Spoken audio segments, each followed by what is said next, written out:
जय जय श्री राधे। श्री श्री राधा रमणु जयति भजनिताई गौर राधेश्याम जप हरे कृष्ण हरे राम। चरित सुधा श्री श्री मद राधा रमण चरणदास देव बाबा जी महाशय। बड़े बाबा का जीवन चरित्र। मूल बंगला संपादक प्रकाशक श्री रामदास बाबा जी। मुकुंद घोष के घर अवस्थान। आज कलकत्ते में बड़ी हलचल मच रही है। चारों ओर महासंकीर्तन की रोल उठ रही है। गगनभेदी हरिध्वनि से आकाशमंडल गूंज रहा है। न जाने क्या व्यापार है, ये विचारते हुए बाबा जी महाशय विस्मित भाव से एक ओर खड़े हैं। इसी समय साहब वेशधारी एक बंगाली बाबू ने कहा, तुम सब हरिनाम संकीर्तन करो। बाबा जी, क्यों बाबा, आज चारों ओर हरिनाम संकीर्तन क्यों हो रहा है? बाबू, क्यों तुम्हें मालूम नहीं कि कलकत्ते में भयानक प्लेग के प्रादुर्भाव से नित अनेक लोग मौत के घाट उतर रहे हैं? इसलिए राजकीय आदेश के अनुसार सर्वत्र हरिनाम संकीर्तन की व्यवस्था हुई है। सुनते ही बाबा जी महाशय का शरीर अश्रुकम पुलकादि सात्विक भूषणों से विभूषित हो गया।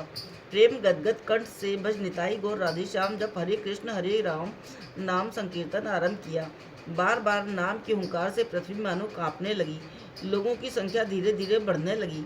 आज परस्पर द्वेष भाव रहित होकर हिंदू मुसलमान ईसाई सब प्राणों के भय से उच्च स्वर से भगवान को पुकार रहे हैं। शरत ही संभव है। बिना राजकीय पास कीर्तन मंडली को कहीं भी जाने की स्वतंत्रता है। मस्जिद के निकट जाकर भी हरिनाम संकीर्तन करने का निषेध नहीं है।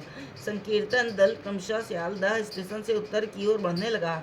चारों ओर मनुष्यों की भीड़ के कारण रास्ता चलना भी कठिन हो रहा है। जिस रास्ते से होकर संकीर्तन दल चला जाता है उसी से मानो नाम का स्रोत बाहर चला जाता है। दुकानदार खरीदार सब अपना अपना काम छोड़ अतिशय व्यग्र भाव से आकर संकीर्तन के सम्मुख दंडवत प्रणाम कर रहे हैं।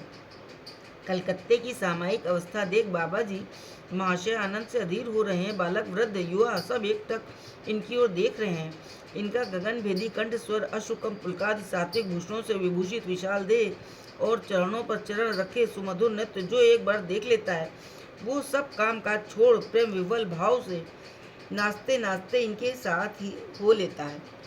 धीरे धीरे संकीर्तन मंडल दर्जी पाड़े से होकर दीवान पाड़े के बाजार में पहुंचा। एक दुकान से एक भक्त ने उठकर संकीर्तन की को साष्टांग दंडवत प्रणाम किया। बाबा जी महाशय ने उन्हें उठाकर प्रेम से आलिंगन किया। वे बोले, बाबा, आज इस अधम की कुटी पर पदार्पण करना होगा।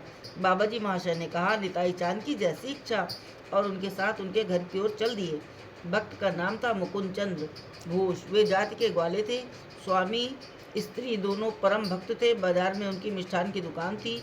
किसी अच्छी वस्तु के प्रस्तुत होने पर घोष महाशय पहले पास के मंदिर और उपस्थित ब्राह्मण वैष्णव आदि को थोड़ी थोड़ी देकर पीछे अपने घर के ठाकुर को भोग लगाते थे। उनकी पत्नी मानो ठीक माँ यशोदा के समान थी। पड़ोस के बालक बालिका तो मानो उनके प्राण थे। वे प्रायः दुकान से नाना प्रकार की मिठाइयाँ मंगा ठाकुर जी को भोग लगा बालकों में वितरण कर आनंद का अनुभव करती थी। स्नेहमयी घोष पत्नी आज बहुत से पुत्रों की माँ हो गई। बाबा जी महाशय घोष महाशय के घर पहुँचते ही बोले, माँ, बड़ी भूख लगी है, कुछ खाने को दो।